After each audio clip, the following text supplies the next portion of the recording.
Okay, we're on the air.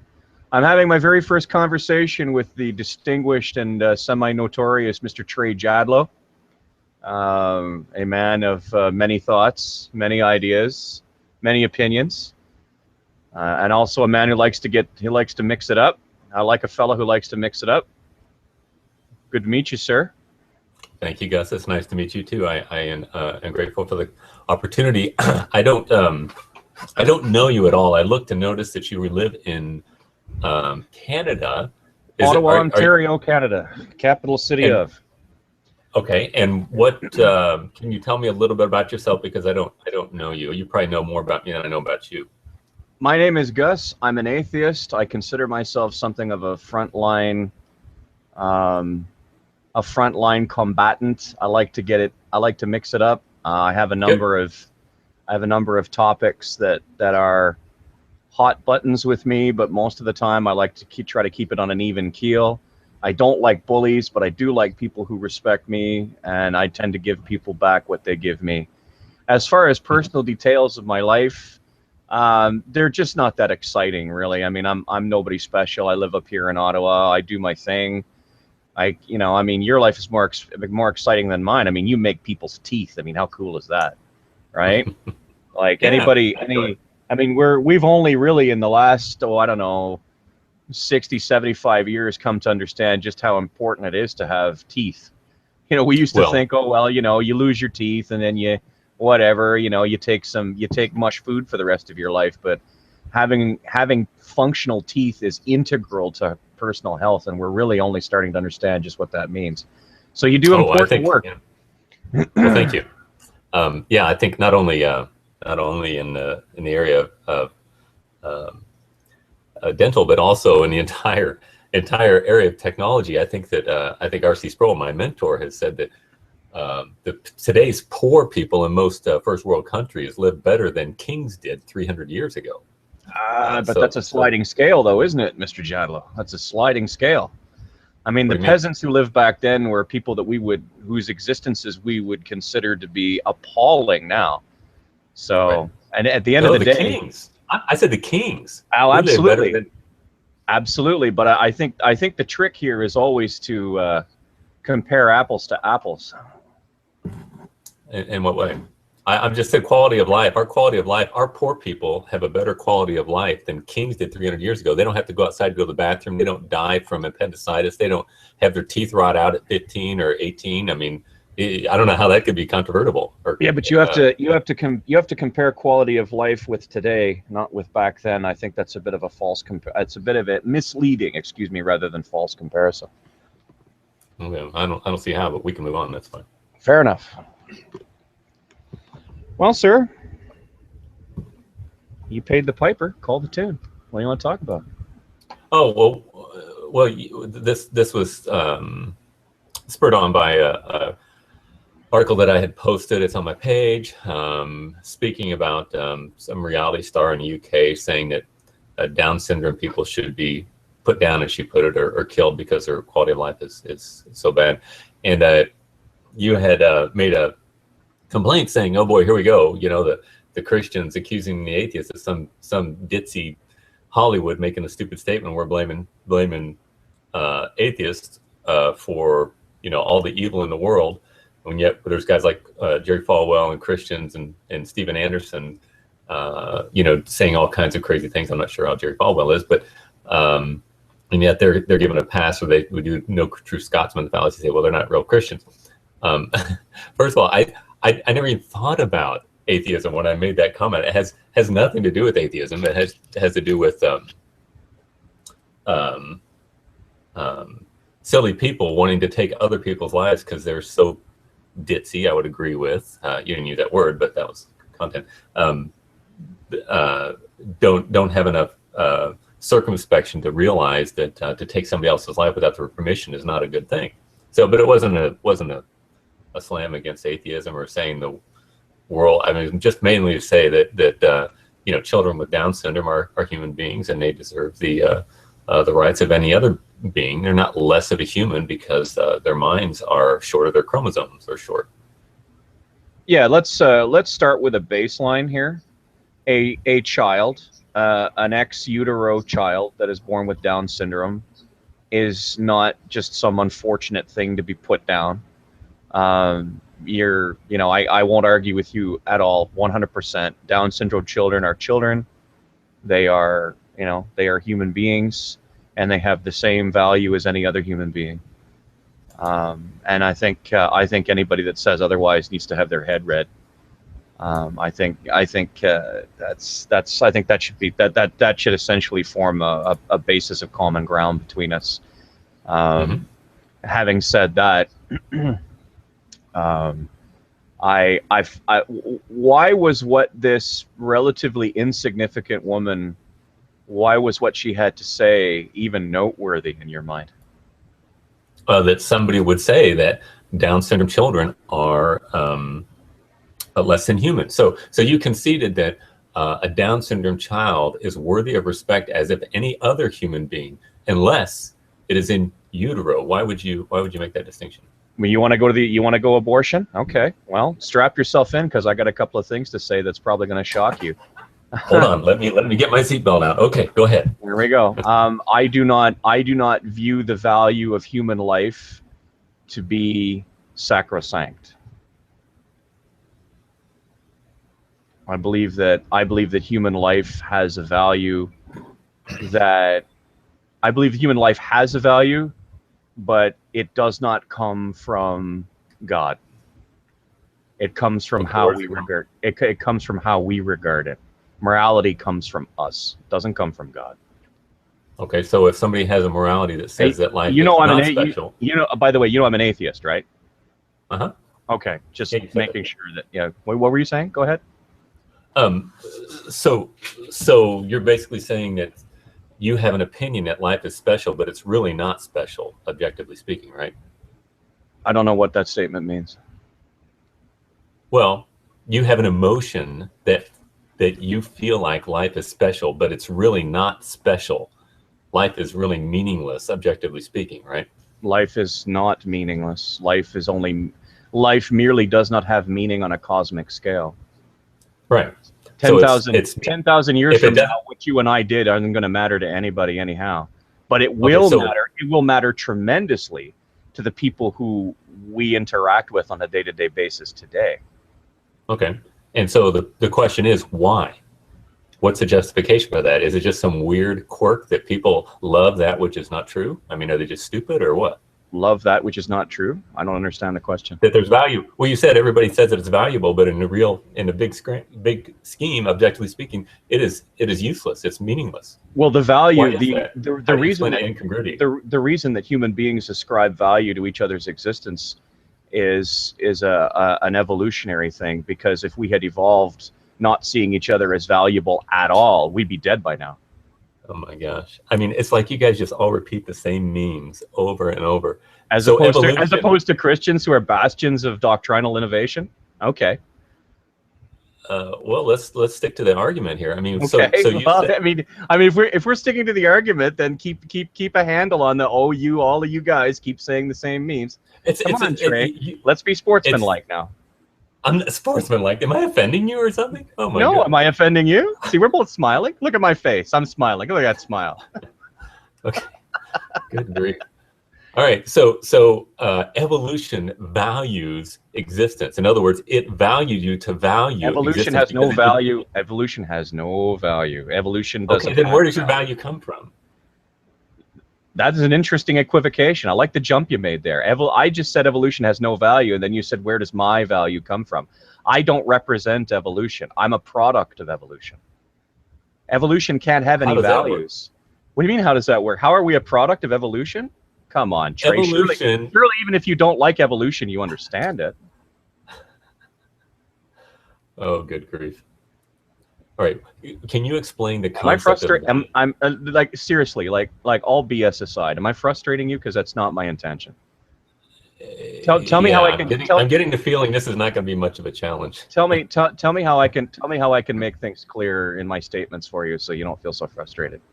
I think you talk a lot. Is what I think. I think you talk a lot too. I think both of us are guilty of that. I don't think that's a really bad thing. But what I can do is I can make sure to shape statements so that they're less, I don't know, But let's you want to know how it is that I could possibly have morality without God. Is that correct? Is that a correct I want you to justify your moral imperative of the sanctity of existence from an atheistic perspective.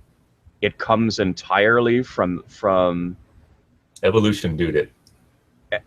Is That's the same answer I get over and over. It's not. It's just a just so story. That's just the way it is. That's why it's the way it is. Because it's the way it is.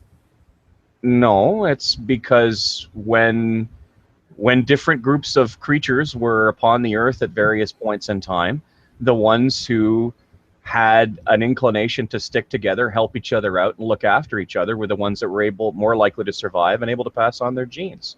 It really is that simple. So goals are called teleology. So there's teleology to evolution. No, there isn't.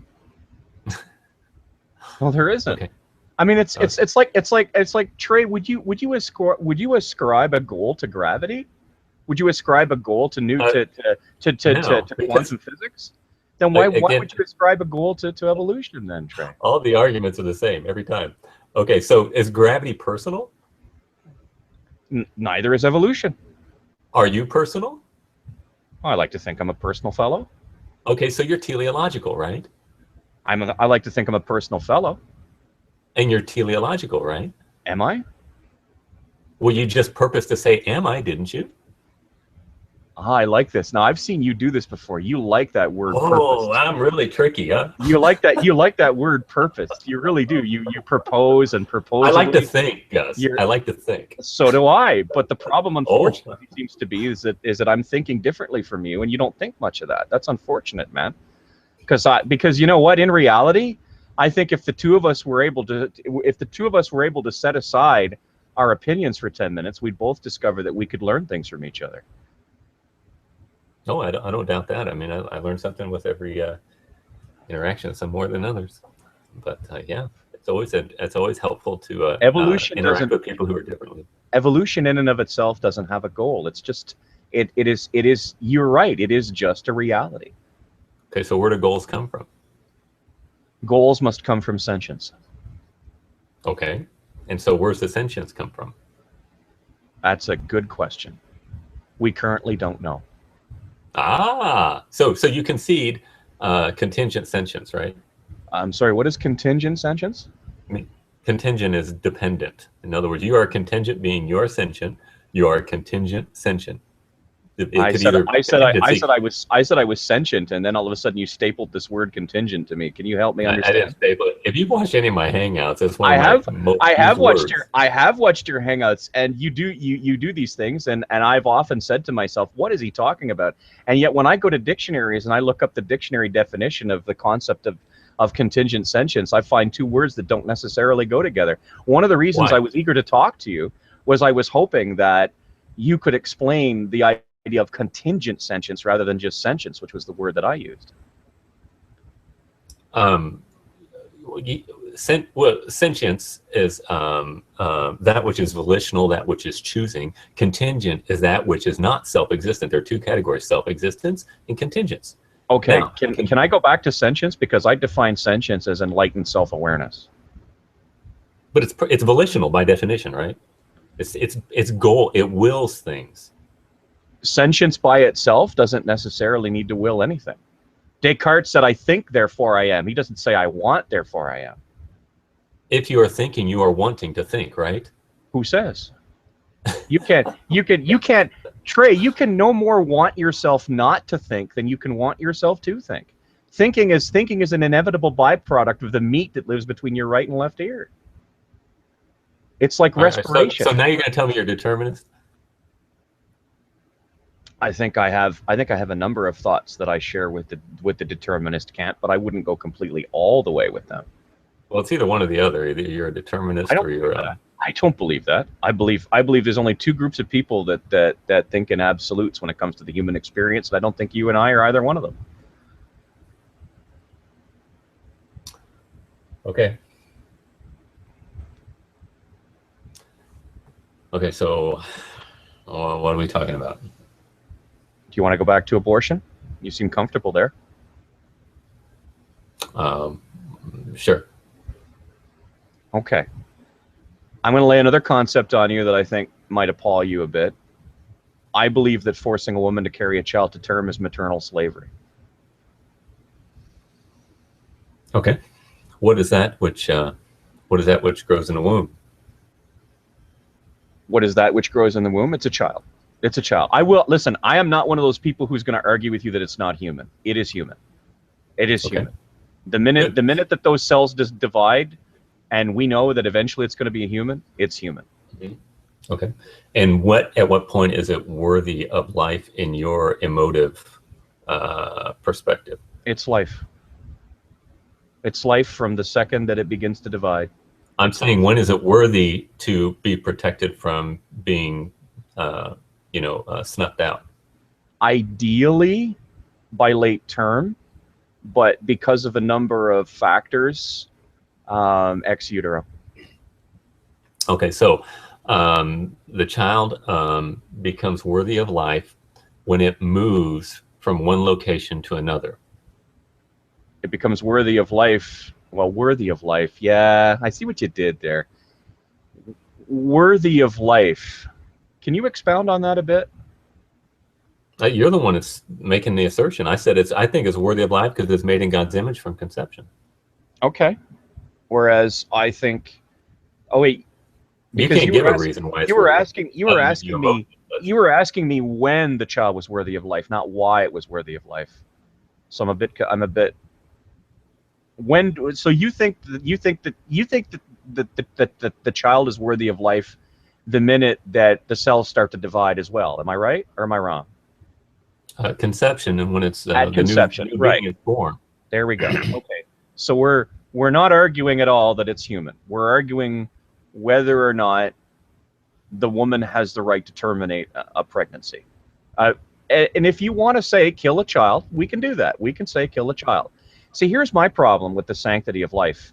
We have some funny ideas, particularly in the United States and, to a lesser extent in Canada. We have some funny ideas as to the sanctity of life. We seem to worry most about life right before it gets out of the woman's body. And then all of a sudden, that concern for life attenuates sharply. We have no problem whatsoever. Well, you guys do. We don't have capital punishment in Canada. We have no problem whatsoever sending human life to death by decree of the state. No problem whatsoever. And yet we talk about sanctity of life. I mean, to me, that's talking out of both sides of your mouth. Why would somebody be sent to the death penalty? Because they violated a capital. Oh, yes, I have. Because they violated a capital law. But sanctity of life is sanctity of life. Canada doesn't have death penalty. What is a capital law? Usually has something to do with murder, but it's not always just murder. It could be treason. What is murder? It could be treason as well. Well, what is murder? Murder is an unlawful taking of life. Oh. You mean we would kill somebody because they killed somebody else in an egregious fashion? Apparently you think that's okay. So the reason that somebody is killed according to capital punishment is because they did not hold to the sanctity of human life. Is that what you're saying? Supposedly. Okay. Now, what did the infant in the womb do to deserve the taking of their life? Absolutely nothing. So they're innocent so far as commissive acts. According to the Bible, nobody's innocent. No, I said according to commissive acts. In other words, acts that they've done. They didn't do anything to deserve the person who goes on gets a death penalty murdered somebody in a particularly egregious fashion. A child has done no such thing. Do you agree with that? So you believe that taking someone's life is okay when they've unlawfully taken a life? In a particularly egregious fashion. That's why I do it, because it makes a statement that person they killed was the most sanctified and holy part of creation. We're getting mixed up a little bit here. I'd like to back off a bit, and what I would like to say is that regardless of why a person may have taken a life, it is wrong to take a life in return. Either you believe in the sanctity of life, and you demonstrate your belief of the sanctity of life by locking up people who don't believe in it forever, much as we do here in Canada, or you essentially indulge in a momentary hypocrisy by executing someone by answering someone who has disbelieved in the sanctity of life with your own disbelief in the sanctity of life. No, it's out of a response of or as my kindergarten teacher used to say, 2 wrongs don't make a right. Yeah, but it's not a wrong. The very reason that you take that person's life is because they touched the image of God. So that says a statement that the person they killed was special, and it says to the public, this will not be tolerated. Right, but you do it by taking life. That's right. So you're taking a life. That's right. So life isn't sanctified. This is a capital offense. So life isn't sanctified anymore. No, that is the very purpose. The very taking of the life is a statement that life is special. So are you saying that the person who suffers the death penalty, their life is no longer sacred? Well, it is not. It is. They have forfeited their sacred position because they have taken life. Is it up to us to take life? Indeed, it is, because God says so. Really? Well, I don't know. How do you even come with a moral imperative? You have no framework for a moral imperative whatsoever. I can still ask questions, can't I? Yeah, but even if I'm so foolish as I cannot understand the answers, I'm not the only one listening, so I can ask questions, can't I? Yes, but I'm saying you can't give an answer, right? Well, I can. You just don't have to pay any attention to it, and that's certainly you're right.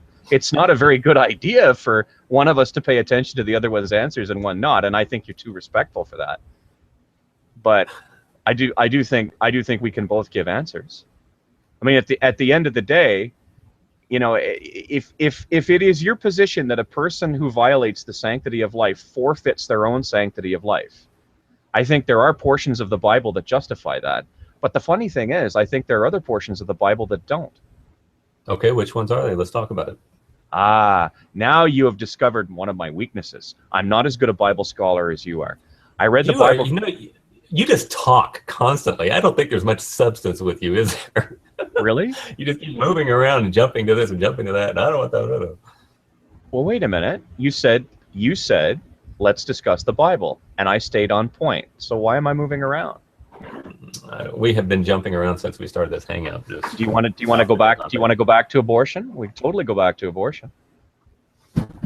No, I don't know. Whatever. I'm kind of losing interest here. Well, I'm sorry about that, Trey. I thought that we could have a fruitful discussion, and I'm really sorry that we don't seem able to. And I am sincere in that. I really am sorry we don't seem able to. I'm sorry that my discussion patterns seem so dissonant to you. It's unfortunate. Do you have like a radio host, something or other? You talk like a radio guy or something. Do I? You know, you're not the first person to have said that. I suspect I'm not, like, that's not what I do. Like, I guess I just have a voice that's suited for radio. But the problem is I may have a voice that's suited for radio, but I have opinions that no radio station would touch. So I can't really do that for a living. Oh, come on, Trey, don't be disheartened. There has to be something we can talk about productively. I just can't. I can't have a thoughtful train of thought with you.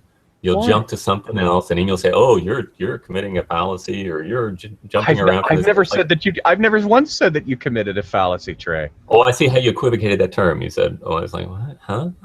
But you kind of did, though. You kind of did. I'm just being. I'm not being dishonest with you, Trey. I'm calling it like I see it. I know. Okay. Well, I'm bored. I need to go. I need to get back to work. This is not fruitful for me. Fair. That's fair enough, Trey.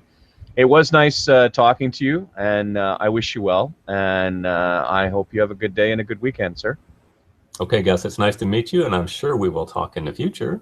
Absolutely. Are you on? Do you show up in any of the hangouts? I don't do a lot of that stuff. You don't normally go to hangouts, but I have a number of hangouts. I run a hangout at night called the Midnight Salon, but I know that you're a good, sensible fellow who's probably well asleep by that point. Yeah, I go to bed early. Yeah, any time you want to try this again, I'm up for it. Like, I'm not, I honestly, I'm as disappointed at the outcome of what's gone on here today as you are. I suspect that we're just, going to have to, both of us, try a little harder to get into each other's heads a bit, because I think a lot of this was just talking past each other. I think under different circumstances, I think we can have a fruitful discussion, and I look forward to the day when we try that again. Okay, man. All right. All Thank right. you, Gus. It's nice to meet you. We'll be talking to you. Take care, Trey.